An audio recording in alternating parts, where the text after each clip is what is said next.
As important as anything for a leader is understanding the tremendous value of having a real appreciation of communication and how critical it is to successfully leading, pulling off change. And when you talk about communication, you talk about written communication, oral communication, nonverbal. Sometimes it's just the actions you take, the presentation.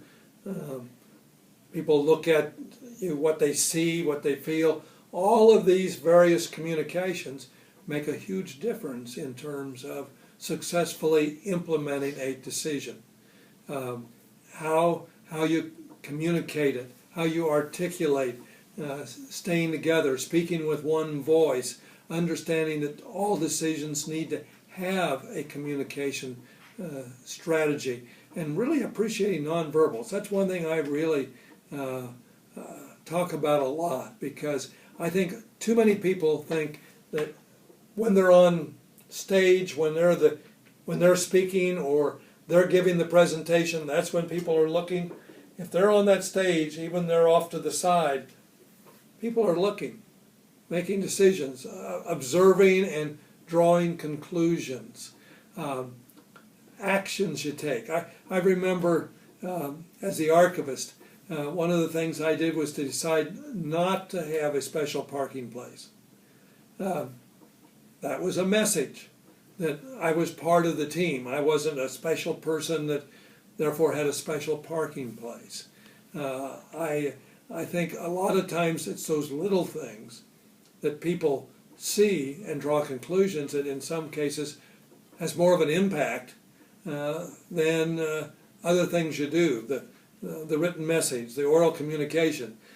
Maybe it's their first look at you in terms of those nonverbals, in terms of how you treat people, the respect you show others. They may have already drawn conclusions that make it impossible for you to successfully get a message across and get somebody to support you or a group to agree to go along with a direction you want. So understanding communication, understanding all the variable ways you communicate and how best to do that is really key in terms of ultimate success. You can have a great plan, make the right decisions, but if the communication isn't there, it's a real problem. I'm a believer that every decision deserves a communications plan. And obviously that plan varies dramatically. It may be no more than as a family communicating to the whole family that you've made a decision where Thanksgiving is going to be and what they need to bring and so forth, but you've got to make that communication. Obviously we're talking for the most part about something a little more than getting people around the table at the right time. But there really isn't a decision that doesn't deserve some kind of a plan. And that's where a lot of times in major organizations, whatever they might be, where things break down.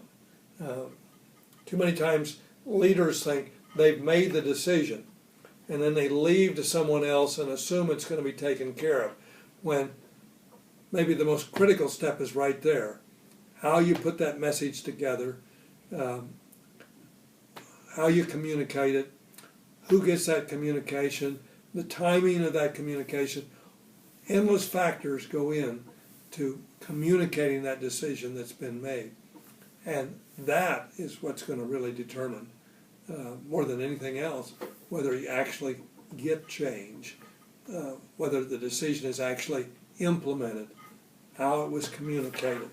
Understanding and appreciating that every decision deserves a communication strategy, and one that includes all aspects, whether it's actions that can be taken to show that we're serious about this change, the nonverbals that go with the communication, the written, the oral, all of it comes together in a plan and a package, and if properly implemented, you've got a much better chance of pulling off that change, making that decision that leads to a rather significant, in many cases, alteration that is part of that future in achieving that vision that you've laid out for your organization or entity, whatever it might be.